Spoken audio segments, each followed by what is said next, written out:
What's up la gang, Gab Fintech pour vous servir. C'est quoi tu vas nous servir encore? Ce que je vous sers, mon argent pour votre divertissement en temps de confinement. Puis oubliez pas, je suis juste un idiot qui fait des vidéos.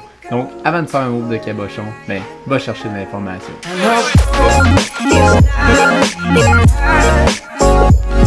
Aujourd'hui, ce que je vous parle, c'est des fluctuations du marché. Je sais comment vous pouvez vous sentir après une perte de 10% sur votre 1000$, 10 000$. Comme je l'ai déjà dit, il faut juste que vous mettiez de l'argent que vous pouvez vous permettre de perdre sans que ça affecte votre qualité de vie ou votre humeur. Si c'est 1000$ que vous pouvez vous permettre de perdre, ben ça sera 1000$. Au moins, vous allez vous faire une expérience dans le marché. Si vous pouvez mettre 10 000$, c'est encore mieux. Mais dites-vous que si vous trempez jamais les pieds, vous ne pouvez pas participer à la game, puis tout dépend de votre tolérance au risque aussi.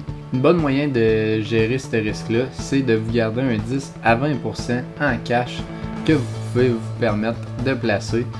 Puis ce 10%-là peut représenter un 60 à 70% si vous le placez dans le plus creux d'un gros downturn. Un downturn, c'est quand le marché se fait une correction, une consolidation. C'est ce qu'on peut observer en ce moment. Le Nasdaq se fait surtout prendre dans cette correction-là. Il a baissé assez drastiquement dans les derniers jours. Présentement, il y a des mouvements de capital, des tech stocks qui sont comme Tesla, Square, RKG aussi. Puis, ce capital-là s'en va vers les stocks de reprise d'économie, comme les avions, les croisières, puis tout ce qui avait été vraiment percuté par le COVID. Donc juste si on regarde Air Canada qui est en train de reprendre, ils ont pris en un an, ils ont pris 140%. Puis d'un dernier, mettons depuis novembre, ils ont pris 97%. Donc quand je vous dis qu'il y a un mouvement de capital des tech stocks vers les compagnies aériennes ou les autres compagnies qui avaient été percutées durement par la pandémie, ben, sont en train de reprendre tranquillement. Mais il leur reste encore un bon chemin à faire. Ils sont encore à moins 45% pour Air Canada. Si on regarde Tesla, sur un an, c'est sûr que ça n'a pas un gros impact, mais si on regarde dans le dernier mois, on est quand même à moins 8, puis même dans les derniers 6 mois. Si on regarde depuis janvier, on est à moins 23%. Donc quand je vous dis qu'il y a un mouvement de capital, c'est ça qu'on peut observer. Même chose pour Square, un moins 18%. C'est pas très significatif, mais ça peut avoir un impact quand même sur votre portefeuille. Si on regarde sur un an, c'est vraiment pas significatif. Square a fait 500%. C'est pour ça que les actions ils se consolident. Puis le fair value revient tranquillement. Le fair value, c'est ce que la compagnie vaut vraiment, puis pas juste du hype, puis l'euphorie. Point important que je répète souvent, gardez-vous un 10 à 20% en cash pour pouvoir mettre quand il y a un gros down.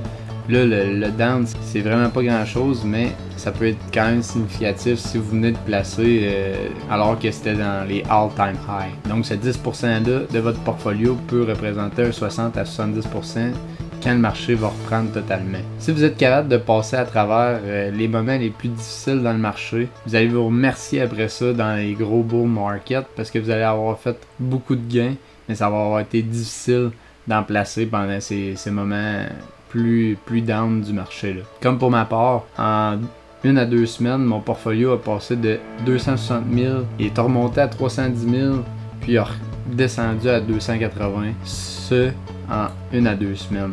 Donc c'est quand même des grosses fluctuations, puis si vous n'êtes pas capable de dealer avec ça, ben cette tolérance de risque-là de passer, d'avoir des mouvements de 50 000$ dans votre portfolio en aussi peu de temps, mais il faut que vous appreniez à gérer votre stress, gérer votre risque, puis vous dire que le marché va tout le temps finir par remonter. Puis avoir la conviction dans vos compagnies, ce qui va vous aider à croire en vos investissements.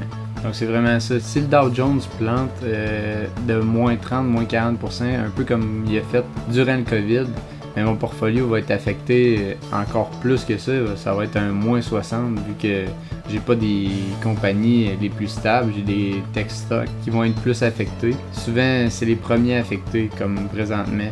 Donc mon portfolio peut dropper de 180% facilement. Fait que c'est à ces moments-là, il faut que je reste rationnel, puis j'ai la conviction dans mes compagnies, puis je rachète avec mon 10 à 20% en cash. Juste vous représenter à quel point ça peut être lucratif. L'année passée, j'avais environ 100 000 dans les stocks. puis présentement je suis rendu à 300 000. Donc les downturns, c'est là que les plus grosses richesses se font, puis c'est pour ces moments-là, il faut que vous soyez prêts. Rappelez-vous que si je vendais Tesla, à chaque fois que ça baissait, ben, je pourrais pas profiter des fortes hausses quand ils ont lieu. Oui, il est quand même volatile ces temps-ci, mais ça va continuer à monter avec les projections dans le futur de revenus puis de bénéfices nets. Warren Buffett, un des plus grands investisseurs de notre ère, dit que le stock market is a device for transferring money from the impatient to the patient. Donc, le marché, c'est un appareil pour transférer l'argent à partir des personnes impatientes aux personnes patientes. Donc, si vous êtes impatient puis que vous êtes stressé puis que vous vendez vos stocks avant qu'ils soient à leur plein potentiel, ben, vous donnez l'opportunité aux personnes patientes d'en acheter dans les plus gros downs, puis de profiter de la hausse après ça. Donc, les personnes patientes sont tout le temps gagnantes dans le marché. Donc, en gros, c'est juste pour vous dire de ne pas vous décourager, de rester dans le marché, puis de réinvestir massivement lorsqu'il y a des gros downturns. Présentement, c'est pas des gros downturns, c'est vraiment une consolidation, une correction minime du Nasdaq d'environ 8%. C'est des milliards, des gros fonds qui passent des technos vers les stocks de reprise d'économie, comme les magasins, des centres commerciaux, des compagnies d'aviation, puis des croisières. Donc, lâchez pas la gang. C'est sûr que si vous avez commencé à investir depuis que je commence à faire les vidéos, vous avez commencé à investir dans le plus gros all-time high, dans le plus gros bull market qui a jamais existé. Donc, c'est sûr qu'il va y avoir des fluctuations, donc découragez-vous pas. Vous allez gagner de l'expérience, puis vous allez pouvoir en mettre de plus en plus lorsqu'il va y avoir des gros downturns, des grosses corrections. Là-dessus, je voulais vous remercier pour les 96 personnes qui sont abonnées à mon channel. J'en reviens toujours pas. En à peine 2-3 mois, c'est quand même beaucoup de personnes qui me suivent. Donc, je suis vraiment reconnaissant à tout le monde. Puis je le dis souvent, il y a souvent des personnes que je connais même pas qui s'abonnent au channel. Donc, bienvenue à tout le monde. Puis là-dessus, lâchez pas, investissez prudemment. Puis on se dit à la prochaine pour un prochain Gab FinTech. Merci tout le monde. Bye bye.